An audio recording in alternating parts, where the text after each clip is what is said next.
大家好，大家好，大家好。我叫做阿 Man，係一位滑雪嘅教練。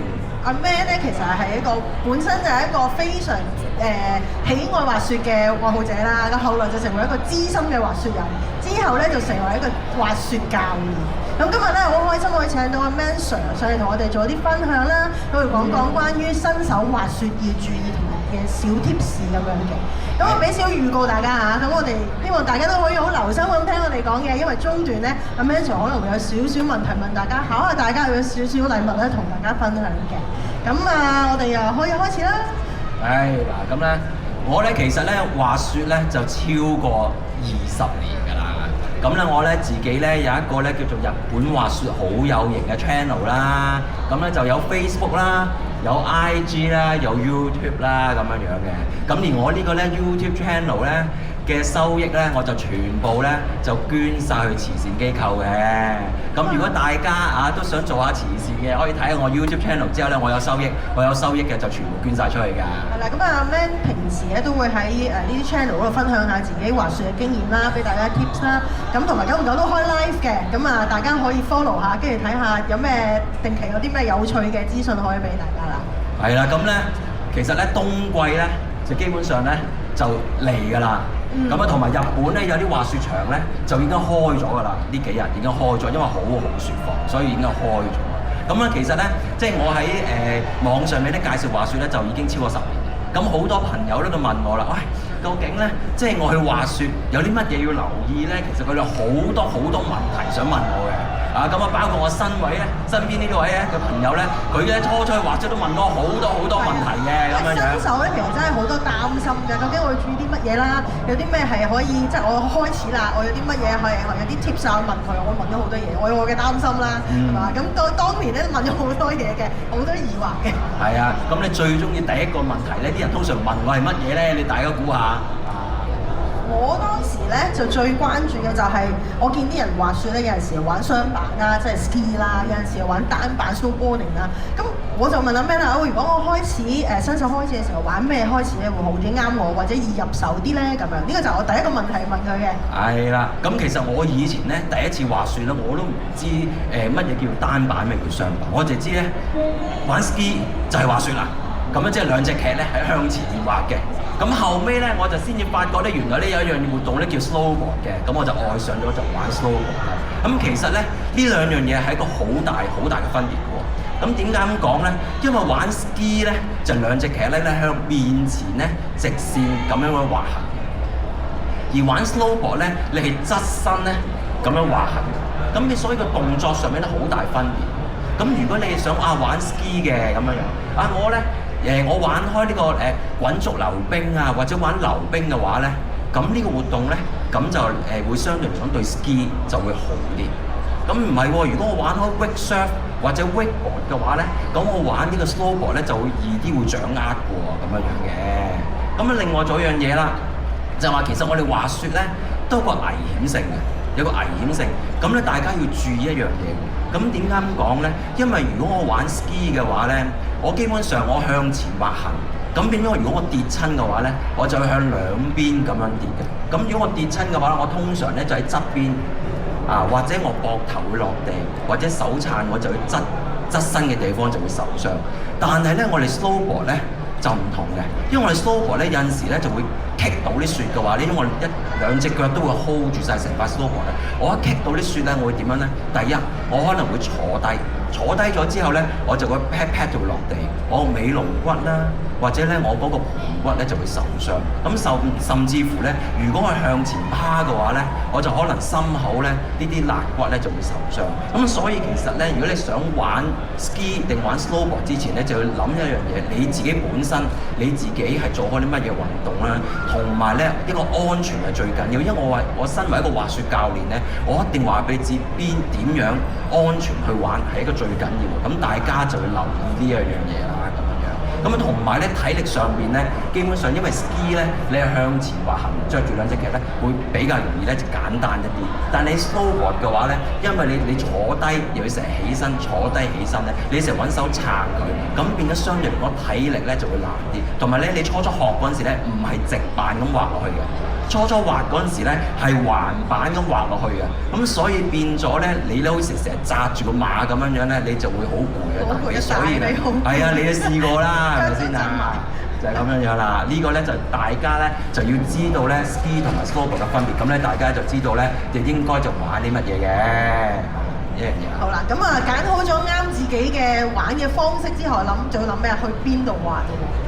全世界咁多滑雪場，有啲人去歐洲，有啲人澳紐，有啲人內地，有啲人去日本中意。咁啊，咩你嘅選擇係？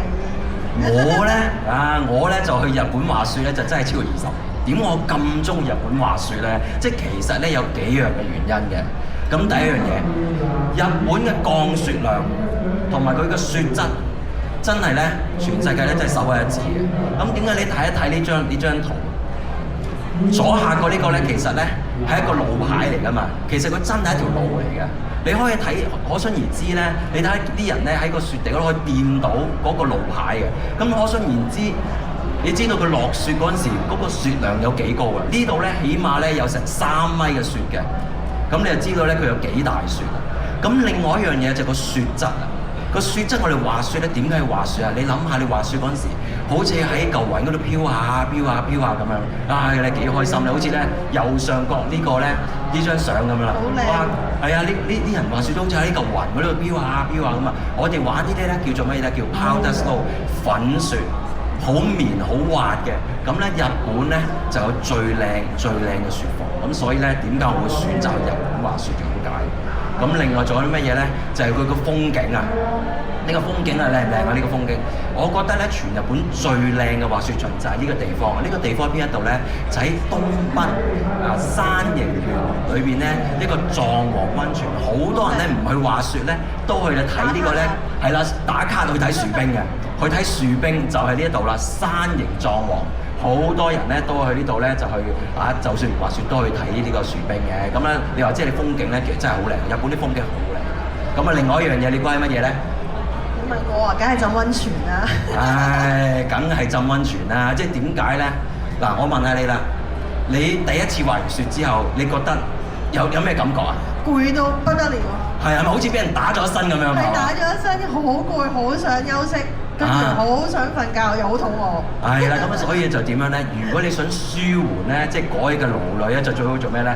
梗係去個天然嘅溫泉嗰度浸下溫泉，將你啲疲勞咧就盡消啦咁樣樣。呢個咧就所以咧日本咧嘅溫泉咧又係啦，首屈一指啊！咁呢一個咧就係一個天然嘅溫泉咧，佢仲要係室外嘅喎。咁你其實好舒服噶嘛，室外啲風喺出邊就凍，裏邊就熱，係嘛？即係外冷就外暖，真係好正嘅。咁啊，日本咁多滑雪場啦，有啲人去東京近郊啊，有啲人就去北海道啊。咁啊，Man你嘅選擇又係咩咧？日本都好多好大型嘅滑雪場嘅喎，其實。嗱，其實咧，即係點解要去？即係日本咧有好多唔同滑雪場。其實日本咧有幾多個滑雪場咧？大家估下。其實日本咧係有超過咧500個滑雪場嘅。有啲滑雪場咧得一條滑雪道，都係一個滑雪場，真係有嘅。有啲滑雪道咁咧，其實好多人都問啊，問我Man啊，你去滑雪嚟又？你去滑雪係咪又去北海道啊？咁樣。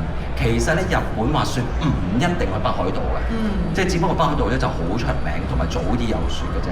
其實咧，日本咧，全個日本除咗邊度冇雪咧，就係除咗呢個咧沖繩冇雪之外咧，其實全個日本都可以滑雪嘅。不過睇下雪質有幾好嘅啫。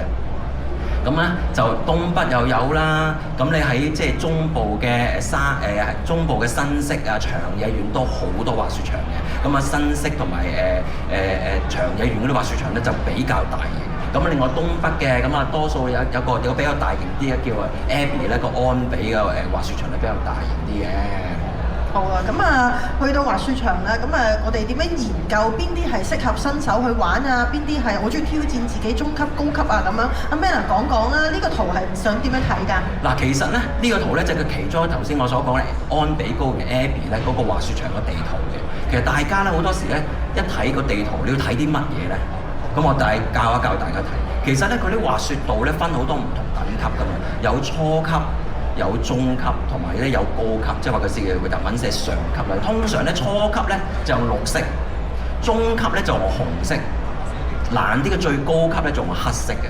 咁你大家咧就揀滑雪場嗰陣時咧，就如果你係新手嘅，咁啊梗係揀多啲綠色嘅滑雪道啦，係咪先啊？咁啊先至啱你新手玩㗎嘛。咁你去睇下，喂，究竟個滑雪場多唔多綠色嘅滑雪道啦？呢個第一。第二，我想問下啦，如果你係一個新手，你想去滑雪場嗰度玩，你會想點樣樣先？梗係去到打卡㗎嘛？打卡喺邊度最好啊？打卡山頂，梗係去到山頂打卡啦。但係通常呢個滑雪場咧好多咧，去到山頂落嚟嗰陣時咧，嗰啲滑雪道咧好多時咧都係比較斜嘛，山頂，可能係紅色嘅中級或者黑色嘅上級。咁你作為一個新手嚟講，好容易會整親，好容易受傷嘅。咁但係咧，我點解會介紹呢個滑雪場咧？佢就係啱啱我綠色呢個箭嘴指住，佢咧喺個山頂上面咧有一條綠色初級嘅滑雪道咧，就滑翻落去嗰個山腳嗰度嘅。而呢條滑雪道咧 total 有幾長咧？係有5500米，有5500米。咁即係話咧，你可以有排玩，但係佢係綠色喎。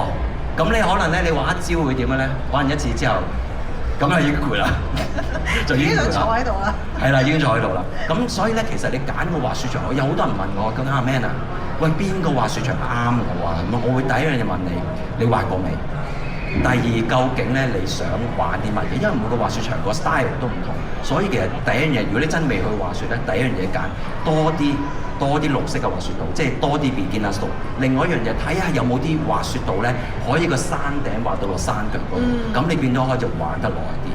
咁另外一樣嘢做啲乜嘢咧？咁另外就係呢個藍色嘅箭嘴啦。你又估下啦，我教過你啦。藍色嘅箭嘴，我見到啦，係啲酒店嚟嘅。酒店係有啲特色嘅，叫咩啊？叫乜嘢咧？呢啲咧，如果呢啲叫 resort 形式，即係度假村形式嘅滑雪場啦，我哋叫 ski in ski out 嘅滑雪場。咁點解咧？呢啲係最方便嘅，因為咧你一行出酒店，一行出去個酒店出邊就係個滑雪場啊。咁你就可以滑雪，見到啲 slope 喺度嘅，見啲吊車啊，嗰啲 cable car 就喺晒度，咁啊就最方便、最簡單。咁變咗，我而家玩玩下，老婆或者女朋友好攰喎，咁啊叫佢，你翻房休息先，我再玩過。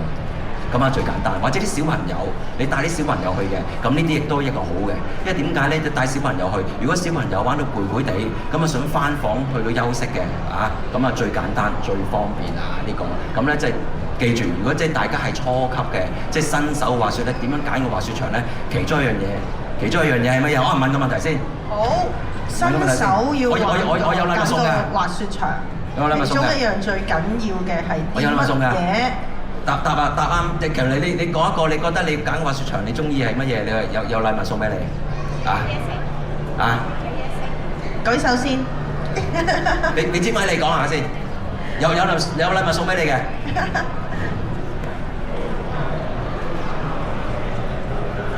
有綠色嘅雪道。冇錯啦，最緊要梗係見得送啦，綠色嘅滑雪道啦。我一陣送翻個禮物俾你啊！一陣開俾你。好。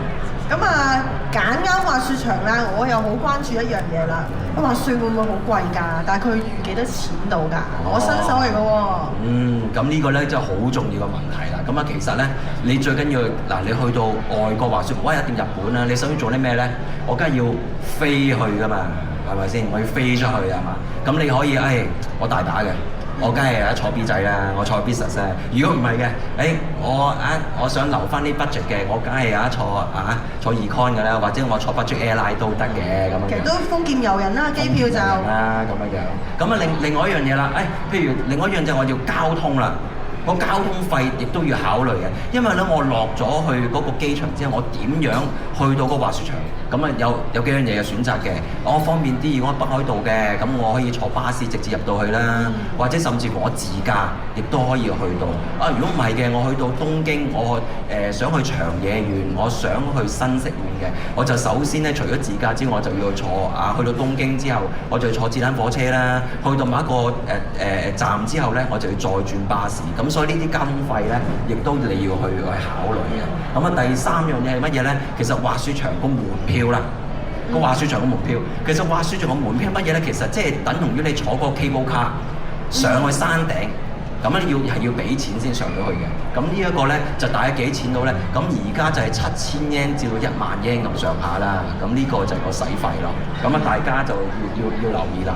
咁另外一樣嘢啦，就係頭先咧所講啦，嗰個住宿啦。咁你要俾住宿費啦。呢個咧就係頭先我所介紹咧，呢個咧安比高原嘅滑雪場啦。咁你見到啦，呢啲就叫 ski out 啦。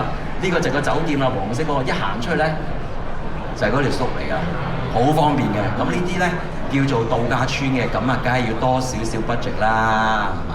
咁但係佢有佢嘅好處嘅，有近有靚景，係咪？冇錯啦，咁啊靚景啊，咁啊好啦，咁啊揀好咗地方，揀好住宿啦，咁啊要諗我真係準備去滑雪咯喎，咁啊諗裝備啦。咁啊對裝備嚟講咧，我係新手啦，有啲咩裝備係我必須要自備？有啲乜嘢係喺場嗰度又可以租嘅咧？好，咁有咩裝備啦？呢個就我啦，呢個就我啦。咁啊其實咧，即係有幾樣嘢裝備你要知嘅。我第一樣嘢咧，我就要保護自己。有啲乜嘢裝備需要咧？第一，一定要個頭盔。即係咧新手上面你要保護頭，唔好用冚親個頭，一定個頭盔啦。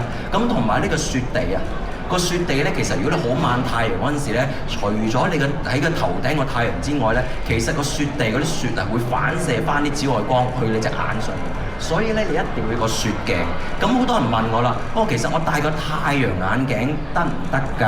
咁樣樣，其實戴個太陽眼鏡唔係唔得。不過如果你跌親，你就會揞到你隻眼，揞到塊面啊！咁點解個雪鏡有乜唔同咧？其實雪鏡咧，佢最基本就係佢一定有個棉喺度咧，就墊住你塊面。咁如果你撞親嗰時咧，佢個箍筍嗰種咧就唔會整親你隻眼部啦。咁啊，同埋咧佢唔會入風。佢唔會入風，同埋唔會咧有啲雪彈到你隻眼，咁變咗咧，如果你彈到隻眼，我入風嗰陣時，你滑行嗰陣時，你可能孭埋隻眼，咁你咪棘親，咪受傷咯。咁另外一樣嘢啦，就係你要保暖啊嘛，咁你手套你都要需要啦。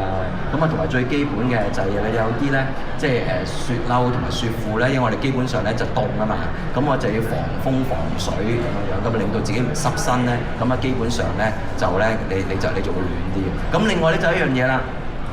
就係咧有啲護 pat pat 嘅嘢，護 pat pat 嘅嘢。如果你玩 snowboard 嘅會蹬噶嘛，咁啊有啲護 pat pat 嘅嘢咧，咁好似你啲 pat 褲咁樣，你就可以即係買翻嚟之後咧，就會護到你嘅尾龍骨，同埋你護到咧你嗰個盤骨咧就唔會受傷。呢個好緊要，係呢個好緊要嘅，係啦，好緊要嘅。咁啊，大家估下啦，有啲乜嘢可以喺個係咪一樣全部都要買嘅咧？咁樣。咁啊，其實咧就唔係全部都需要買嘅。咁啊，因為咧喺個滑雪場嗰度咧有得租嘅。有邊啲有得租咧？其實咧頭盔、滑雪鏡、你嘅衫同埋手套咧，有啲滑雪場都有得租。咁但係咧，基於個衞生嘅問題咧，我就建議大家咧個滑雪鏡啦，同埋個手套咧就自己買去，因為貼身啲嘛。你嗰啲貼膚啊、親膚感呢啲嘢冇衞生，所以咧其實咧，除咗咧嗰即係頭盔啊、雪服咧你可以租之外咧，即係比較貼身嗰啲咧，我就建議大家買嘅，因為都有啲地方都買得好平嘅。好啦，咁啊裝備準備好啦，咁啊諗啦，究竟我自由行好啊，定係跟團好咧？如果我唔熟路，我唔識交通嘅，又係咪會跟團好過自由行啊？尤其是攞住咁多嘢嘅時候。呢個咧其實咧都係一個咧新手嘅考慮嘅。點解咁講咧？即係你我個新手，我帶好多嘢去旅行㗎嘛。咦，我又要轉車嘅成本咪好麻煩咧？咁啊，其實咧，如果你跟團去滑雪咧，基本上跟團啊嘛，佢咪有個大巴。就喺個機場嗰度接你，就車到你去個滑雪場嗰度。咁啊個酒店就最方便啦。你真係即係落機就車上車落，咁啊最方便。咁啊同埋咧，你有即係譬如你真係冇乜滑雪嘅朋友同落去，你一個人又好，或者2、3個人都好。咁起碼你有好多其他即係真係想去滑雪嘅人一齊去。我哋變咗咧，就可以識多啲朋友，下次又再去過啦咁樣。即係呢個係一個考慮嚟嘅。唔係喎。我都有成班人一齊，我想玩得自由啲喎，唔想咧好似跟團咁限時限刻喎。咁我就梗係可以自由行，咁我就自己譬如可以喺機場揸車滑雪場啦。你唔介意嘅可以轉車，頭先我所講，可能你自己要轉呢個自行火車啦，或者咧就再轉巴士去都得。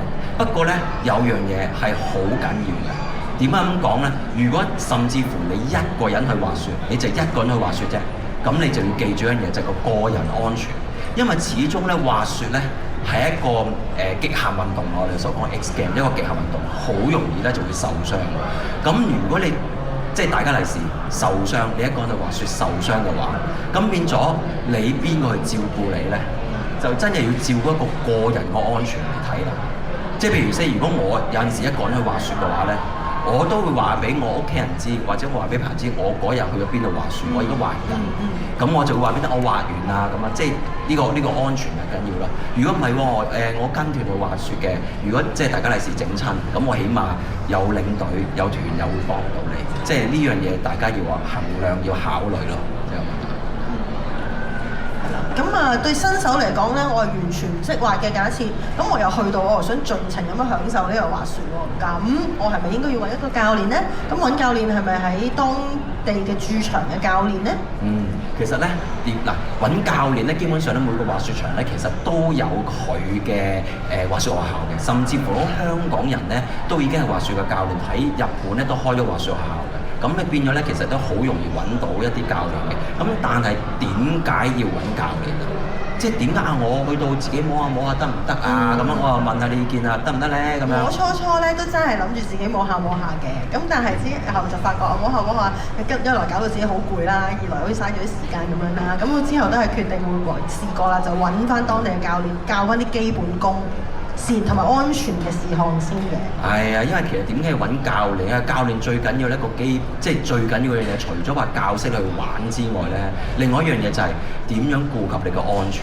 因為呢個專業嘅教練咧，佢咧其實咧每一日咧去上堂之前咧，佢都會睇一睇嗰個滑雪道究竟嗰個 condition 係點樣嘅，同埋去邊一條滑雪道適合嗰個學生去玩。咁佢就會帶你，因為始終佢有唔同嘅程度難度啦，佢會知道啊，我呢一個學生係會學啲乜嘢喎，會準備咧係點樣教佢喎，咁變咗佢會帶個學生去某一條滑雪道去到上堂，同埋一樣嘢，佢會話俾學生知咧，我哋呢度上堂喺邊一度地方滑咗落去之後，邊度地方等我。你唔好周圍走喺度等我。點解會咁樣講咧？因為其實咧，你去到滑雪場咧，好多嗰啲 cable car 喺你頭頂嘅。咁甚至乎咧，好似啲360嗰啲咁嘅纜車喺頭頂。一個教練佢一定唔會叫你喺嗰啲纜車底嗰度等嘅。點解咧？如果有人失手跌咗一啲嘢落嚟揼親你，其實我教練好大責任嘅。我哋教練一定唔會叫你喺度等。一定唔會。咁另外一樣嘢啦，我上 cable car 喎，咁我就得上堂就上去啦。咁你都有經驗啦，你覺得我坐上去嗰時好容易啊？坐 cable car 上去啦，坐 chair lift，但係落 chair lift 嗰陣時又點樣咧？係初係非常之困難，手忙腳亂啦，企又企唔穩啦，跟住又跣咗出去之後又阻住後面啦。係啦，跟住最緊要咧就係咩？好容易，因為咧始終佢落車個位有少少暗斜嘅。咁你新手嗰時候好容易會跌親，係好困難嘅，係好困難。其實呢一步好困難，如果你整親你就冇得玩啦，即刻。所以一個教練咧，其實咧除咗教你點樣玩之外咧，佢一定會教你點樣落咗個 chair lift 先。我一定會教咗點樣落 chair lift，因為如果唔係你好容易受傷。教咗落去安全落咗去之後咧，咁你咧就可以再上堂啦。因為我哋點都要上到去某一個高度先至可以落嚟上堂㗎嘛。所以咧，記住點解揾我教練？雖然我係個教練，你揾我教我，梗係收啲錢。但係安全係最緊要。一個教練最緊要就係顧及你個安全就咁樣啦。咁如果我再更加準備多啲，我喺出發之前，我揾啲地方上下堂補下鐘先，又好唔好咧？其實呢個一個非常非常非常之好嘅建議嚟嘅，因為其實大家咧之前咧。就喺呢個廣州就有一個室內嘅滑雪場啦。咁其實咧啱咧冇幾耐啦，就開咗喺邊度咧？就喺深圳深圳咧華發嘅室內滑雪場好大。好大，應該全世界最大㗎啦！嘅室內滑雪場應該開咗㗎啦，啱開咗。咁咧，如果大家真係想去感受下呢個滑雪嘅運動，係咪真係啱你玩喎咁樣？咁你就可以試下咧，就去咗深圳咁近㗎嘛。其實喺深圳灣上去咧，就再坐車上得半個鐘嘅。咁我試下究竟咧，呢個運動感受下啱唔啱你玩？又究竟咧個難度有幾高？咁變咗你可以試一次先啦。咁如果真係中意去玩嘅，咁你學咗啲基本功，再去其他地方。再上堂再學嘅，咁就事半功倍啦，咁樣。咁啊，另外仲有一樣嘢喎，如果大家咧都想即係試下啊，我想去玩下嘅，都想去玩下嘅，咁你可以咧就去到華發嗰度咧有一間咧香港人開嘅 gear shop 咧，可以去租嘢嘅，可以租嘢嘅。咁啊變咗咧得我哋有少少折扣俾你嘅。咁你如果你真係想試下租嘢嘅，咁你可以影低呢張相 up 出我呢個 number 1047，咁咧就有啲折扣嘅。Man Sir 嘅編號啊。係啦，咁甚至乎我想咧頭先話我想買啲滑雪嘅裝備嘅，想買啲滑雪嘅裝備，咁你亦都可以咧喺香港嘅銅鑼灣銅鑼灣呢間叫 Island Week。都亦都咧有折扣嘅，都有9折嘅。咁呢個鋪頭都好方便，喺個滑雪場出邊嗰商場嗰度啫。冇錯啦，亦都好方便嘅，就咁樣啦。好啦，咁我哋分享今日到差唔多啦。咁啊，希望大家都可以翻到去 follow 阿 Man Sir 嘅呢啲 channel，咁啊定期睇下有啲咩 tips 俾大家。係啊，咁啊希望大家咧即係都愛上呢個滑雪運動啦。咁亦都我講一次啦，其實咧我有呢個 Facebook 啦。有呢個 Instagram 嘅媒體嘅，咁我亦都有個 YouTube channel 嘅。咁呢個 YouTube channel 嘅收益咧，我就全部咧就捐晒去呢個慈善團體同埋一啲咧各大嘅 NGO 嘅。咁你收睇我個 YouTube channel 嘅話咧，就記得咧 subscribe 我個 channel 咁啊，同埋咧我有收益咧，我就捐晒出去嘅。同埋如果大家有學滑雪嘅需要咧，就歡迎去聯絡阿 Man Sir 啦，因為佢真係一個專業嘅滑雪教練嚟嘅。係啊，咁啊咧，咁我如果大家咧聽日再嚟咧，我就2點半會再分享嘅咁啊多謝晒各位先咁我哋聽日再見啦。好，拜拜。拜拜。